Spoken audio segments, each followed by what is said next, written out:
Merhaba. Merhaba. Ne yapıyorsunuz gençler? Genç kalanlar.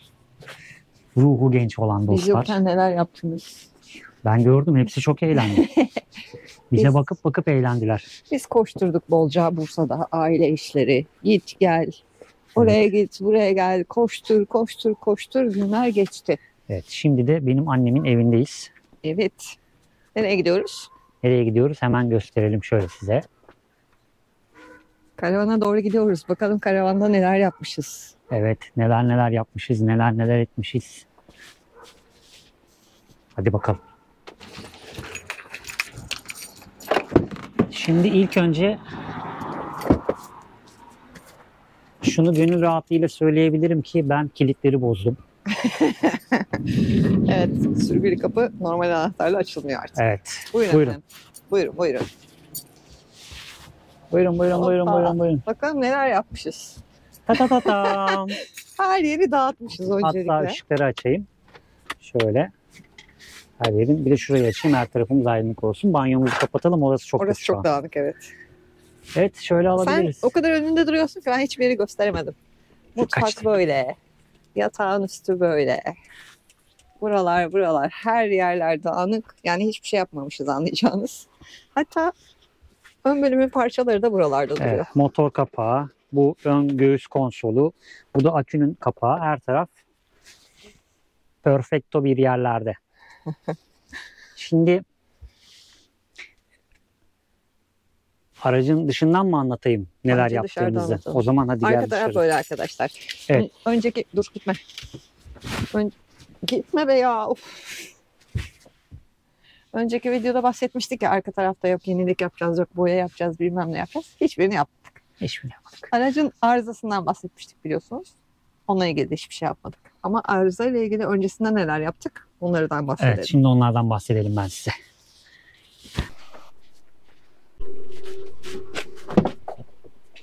Evet. Motor kapağımızı açalım. Şuralar işte benim dağıtmış olduğum şey. Neden dağıttım biliyor musunuz? Şimdi bu araç normalde merkezi kilit zaten. Buna koymuşlar böyle bir tane auto security sistem diye bir şey. Alarm yok ki bu arabada. Uydurup Dedim bir kutu takmışlar demiş. Kendi kendine Tolga. ben de bunu komple söktüm. Meğerse bunu sökmemem gerekiyormuş. Kapıların kilitlerini mahvettim. Çok fena şu anda. Yaklaşık 2 gün onunla uğraştım. Evet, o hasta halimle. Şimdi kaputu açayım, ben size neler yaptım onları göstereyim. Evet, Tabii kaputun içi toplanmış hali artık. Çünkü Tabii. orayı toplamadan kaputu kapatamadığımız için mecburen Evet, toplandı. şuradaki kablolar komple dağınıktı. Geliyorum. Hemen şurada bunun beyni var. Bu beyne kadar bütün bu kablo demetlerini sökmüştüm. Tek tek kontrol ettim. Kontrol etmemden dolayı yaklaşık 4-5 tane kırık ve kopma noktasında olan kablo tespit ettim. Onları düzelttim. Enjektörlerin bağlantılarını kontrol ettim. Onları düzelttim. Bu arada sorun neydi? Sorundan bahsetmedik Sorunumuz daha önceki şu. videolarda. Biliyorsunuz annemin elinin yandığından bahsetmiştim. Yağa girdim. Onu hastaneye götürüyorduk. Hastaneye giderken yolda bir puf yaparak böyle bir gibi bir sesle ufak bir beyaz duman attı. Sonrasında gaz vermemle birlikte siyah dumana döndü. Ama gaz vermediğim zaman hiçbir şey yok. Annemi hastaneye götürdüm. Arabanın çalışması biraz garipledi. Standart çalışmasında değildi. İstop ettim arabayı. Annem hastanede işlerini halletti. Geri geldiğimizde araca marş bastım. Marş çalışmadı. İkincisinde çalıştı. Ama direkt duman attı yine. Tabii. Hastaneden eve geldik. Yol esnasında gaz vermediğim sürece herhangi bir duman yok. Geldik. Kontrollerimizi yaptık. Ondan sonra gaz veriyorsun, duman atıyor. Gaz veriyorsun, ayağın debriyaj gazdan çektikten sonra rolanti düşerken 1000'in altına geldiğinde bir garip bir şey yapıyor. Onların kısa videolarını çekmiştim ben size. Onları koyarım şu anda.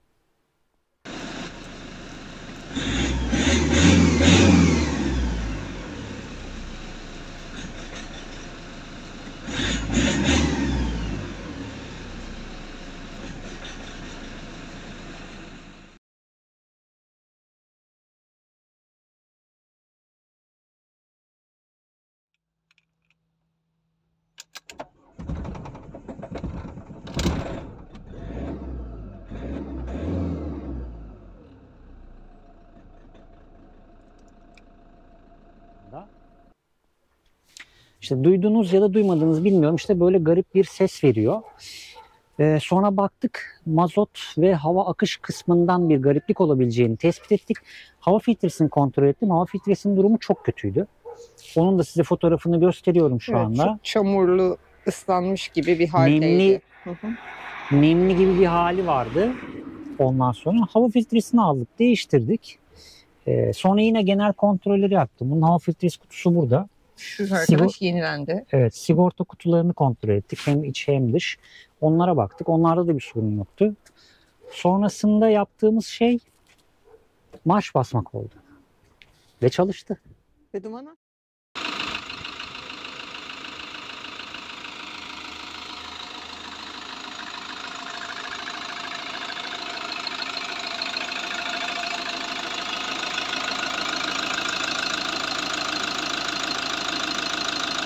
Ve çalıştı.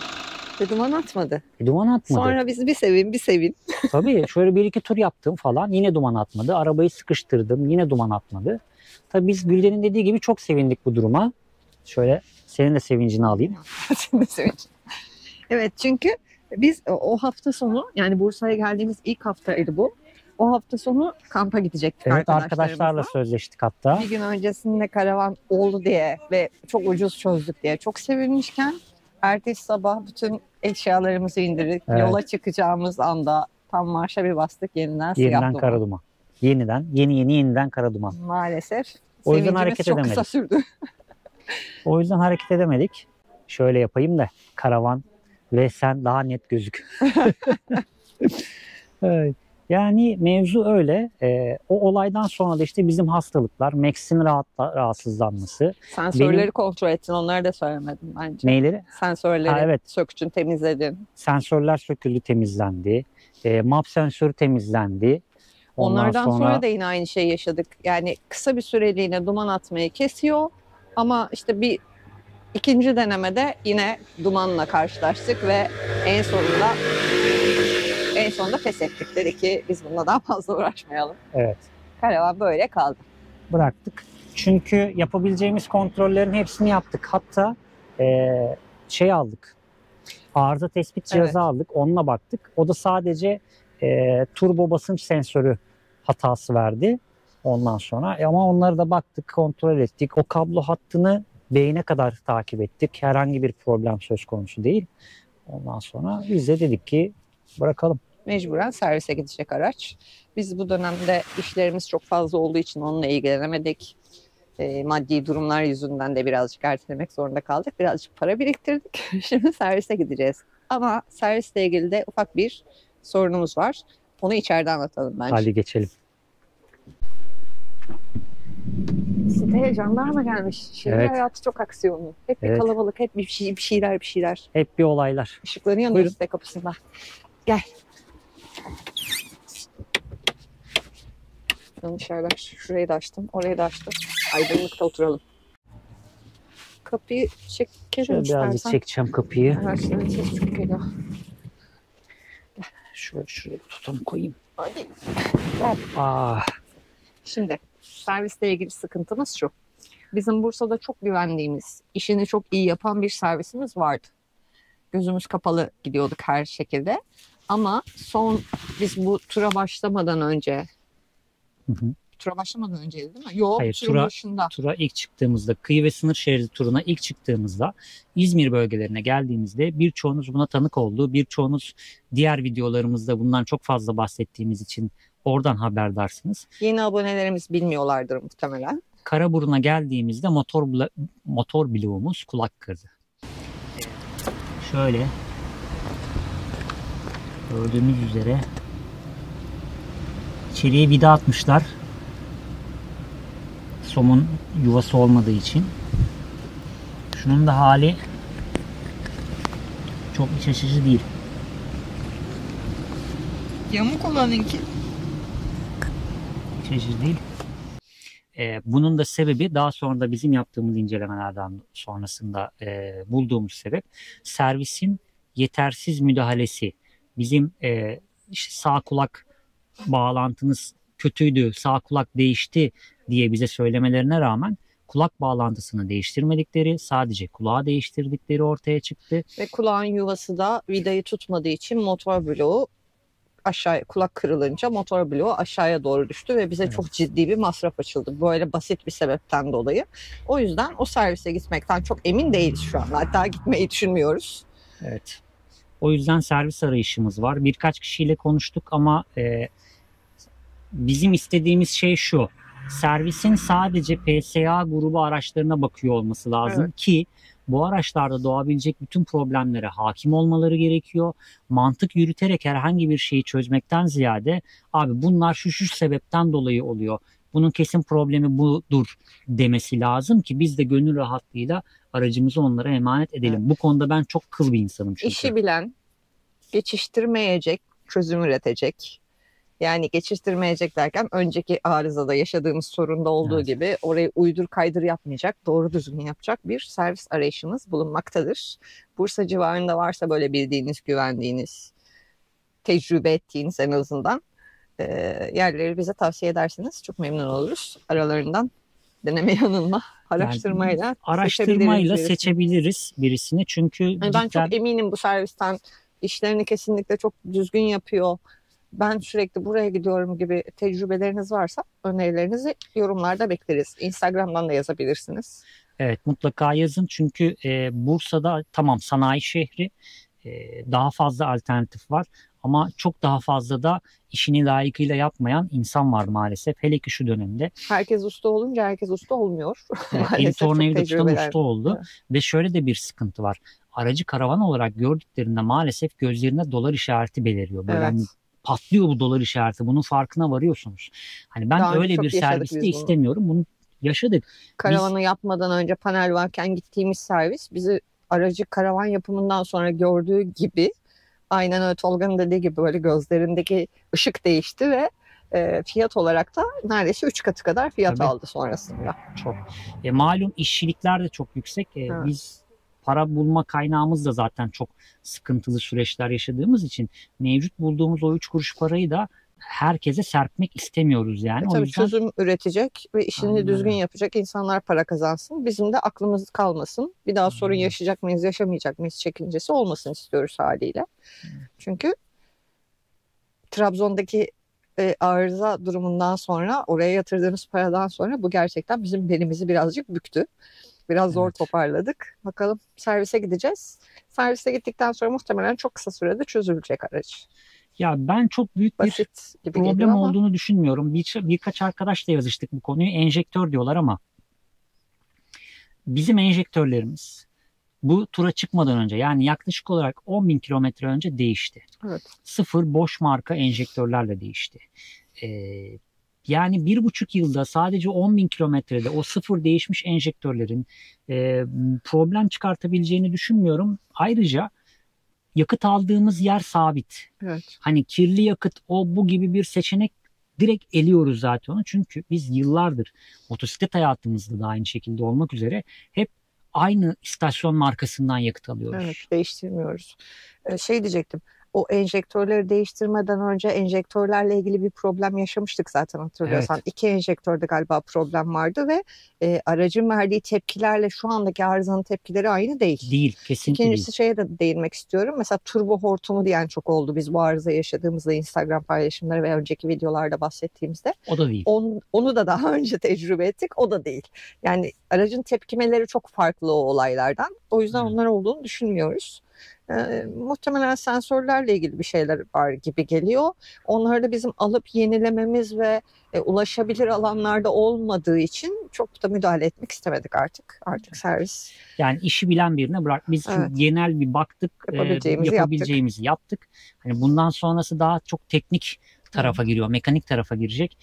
O yüzden onu artık bir ustanın görmesi lazım. Herhangi bir su kaçağımız, su eksiltmemiz, yağ yakmamız, duman atmamız hani o tür bir sıkıntımız yok.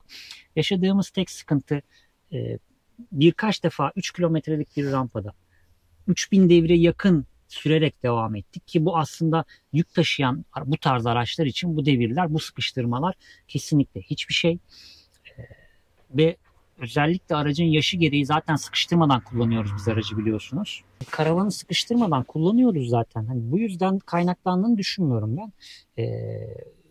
İşte bir annemi bıraktıktan sonra işte o hastaneye orada oldu. kontrole Sonra da gittiğimizde. Zaten bir daha hiç hareket etmedi araç. Evet. Olduğu yerde denedik sadece. Bir de şöyle bir şey var. Hani marş basıyorsunuz, sanki tepki şu, hani mazot gitmiyormuş gibi bir şey var. Evet. Bir Marş olay basıyor var ama yani. alamıyor mazotu gibi bir tepkimesi var aracın. Bakalım, Aynen. bir şeyler var. Bakalım. Artık Tabii biz servis görecek, bulacak. bunca denemeden sonra tabii aküyü de yedik. Evet. Aküyü de yedik. O yüzden hani öyle de bir sıkıntımız var şu anda. O yüzden de Hani, pes ettik denemekten aslında biraz. ya normalde çalışsa dahi çalıştırarak, yürüterek götürme düşüncemiz yok. Çekicinin üstüne koyup götürme planımız var. Öyle duman atarken kilometre de buradan hiç olmasa yine 30 kilometre var servise gideceğin yer. Garanti. O haliyle aracı zorlamak çok mantıksız olacağı için çekiciyle gidecektik. Şimdi akü de yok zaten. Ya belki şu anda çok basit bir problemdir. Çekicisi olan takipçilerimiz varsa Bursa'da bize bir çekici lazım.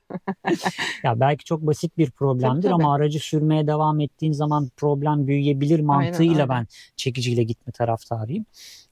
Bir de velev ki ustalar gördü baktı ve anlaşamadık bir sebepten dolayı ya da benim içime sinmedi. Benim o aracı tekrar geri getirmem gerekiyor. İşte ona göre bir yer bulmamız lazım öncesinde. Yani. O yüzden tavsiyelere açığız.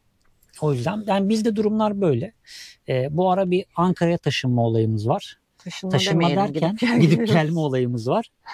Ondan sonra onları hallediyoruz. Her hafta günde bir kere falan gidip geliyoruz. Evet. Son bir defa daha kaldı inşallah. Bir aile işlerimiz var. Annemi götürüp getiriyoruz Ankara'ya. Evet. Yani öyle boş boş durmuyoruz. Bir örgüler ördüm bu arada. O neler inanılmaz derecede aktif şu an Gülden örgü kısmında. Onları halletti. İşte Ankara'ya gitgeller yaptık.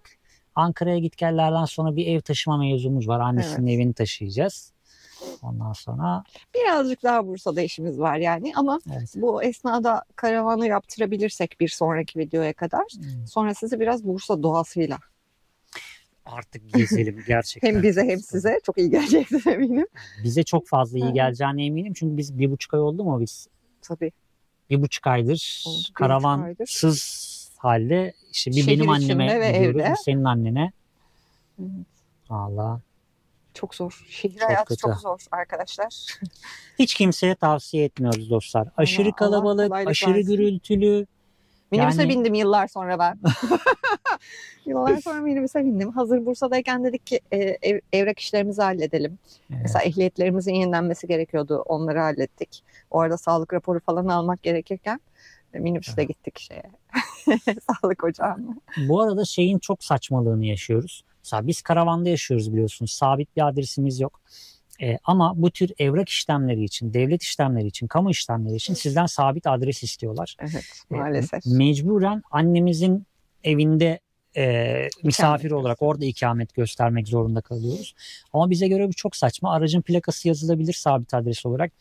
Bütün her şey, bütün faturalar elektronik ortamda devam ediyor.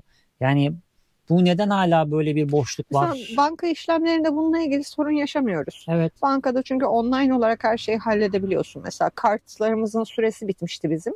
Evet. Batman'daki şubeye istedik ve direkt geldi. Yani neredeyseniz oradaki şubeyle yapabiliyorsunuz ama devlet işlerinde maalesef sabit adres istiyorlar mutlaka, yazılı bir. Çok saçma. Sabit yani bize saçma geliyor, bilmiyorum. Bize saçma geliyor. Neydi o tiyatrocu, adı aklıma gelmedi şimdi. Taylan abi. Taylan abi de bununla ilgili çok ama öyle gerçekten hani devletle ilgili çözebileceğin çok basit bir iş için bile senin bir ikametin olması lazım. O ikamete yakın bir yerde işlem yaptırman lazım falan filan gibi şeyler var. Aynen. Yani bu işlerden dolayı biraz bizim hani devletle alakalı bir şey olduğu zaman Bursa'ya işte onları hep öteledik. Evet, Bursa'ya dönünce dedik hazır. Halledelim. Buradayız. Hepsini birden halledelim dedik. Şimdi birkaç tane daha beklediğimiz işte bir banka kartı var. Evet. Bir iki bir şey daha var. Taşınmalar var falan filan derken birazcık daha işlerimiz var yani. Yani bu hafta ve önümüzdeki hafta yine çok yoğun geçecek bizim için. Evet, ama karavan yapılırsa kaçabiliriz yani her an bir yerlere bence. Ya ve sonrasında da şöyle, aslında sonrasında daha da yoğun geçecek. Neden yoğun geçecek? Biz turdan geldiğimizden beri karavandan bir çöp alıp da herhangi bir işlem yapamadık. Her yer Her toz. yer her yerde toz, kir, her şey çok kötü. Evet. Ve karavanın iç boyası yenilenmesi lazım, Evet. tazelenmesi lazım. Masif tezgahımızın tazelenmesi lazım. Evet, biz zımparalanıp yeniden cilavernik bir şey yapmak lazım. Sana leş ya. Leş leş. Leş. Şuraya bak şuraya. Bakın. O kadar yapışmış ki parmak izimle bile çıkmıyor. Buralar temizlenecek. Buralar yeniden cilalanacak. Evet, zımpara cila edilecek. yapılacak. Ondan sonra şu ağacın kendi yağı. Bunlar hep düşüyor zamanla. İşte bunlar halledilecek. Şunlar halledilecek. Bir zımparalanacak komple. Ondan sonra çok işimiz var. Evet, bu 2 haftadan Karavanda. sonra birazcık karavanda aşağı. Pardon, şunu takarken Evet, yanlış sen oldu. onu takarken tamamlıyorsun. Yani bu yoğun geçecek 2 haftamızdan sonra muhtemelen bir o kadar da, çünkü boyanın kuruması falan filan olacak, bir o kadar da bir Evet. tadilat işimiz olabilir. Ama arada bir fırsat bulduğumuzda hemen gezeceğiz. Gezeceğiz. Hatta şuraya da bir sineklik yapacağız. Buraya şey yapıyorlar. Bu camlarda kullanılan sineklik Şunlardan. gibi. Evet, onlardan yapıyorlar ama çok saçma. Çünkü hareket halinde bunu yarım açık gidiyorsunuz. Buradan bütün toz toprak aşağıya birikiyor. Yani şunda çok birikim olur ve onun temizlenmesi Ama çok bu zor zaten bir şey. şöyle bir sorunu var bir de bir yandan.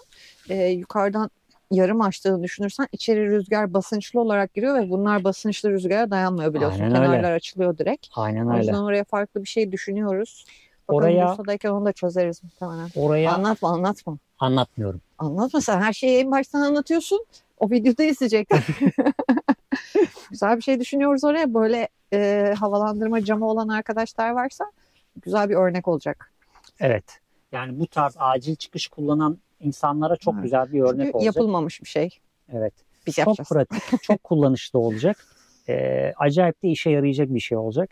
O yüzden sakın bizi takip etmeyi unutmayın. Videolarımızı es geçmeyi unutmayın. Es geçmeyi unutmayın. Aşkım ne diyorsun? Evet, ne diyorum ben? Bizi takip etmeyi unutmayın. Videolarımızı her hafta mutlaka ve mutlaka bekleyin. Çünkü her videomuzda biliyorsunuz bir farklı bilgi paylaşıyoruz. Şimdi biz kendimize geldiğimiz, sağlığımız yerine geldiği ve işleri biraz hafiflettiğimiz için bundan sonra biraz daha aktif olacağız. Evet. O yüzden sizinle daha fazla vakit Yakın geçireceğiz. zamanda haftadaki videoya çıkabiliriz. Evet. Müjde vereyim. Yoğunluğa Evet. bağlı olarak size bütün bilgi birikiminden ziyade yine kısa 2 videoya başlama Evet. ihtimalimiz söz konusu. O yüzden bizden ayrılmayın. Bizde durumlar böyle. Evet. Siz de iyiseniz bir sonraki videoda görüşene kadar kendinize iyi bakın. Hoşçakalın. Hoşçakalın. Ya bakalım. Of, soğukmuş be. Bir de tişörtle çıkarttın beni.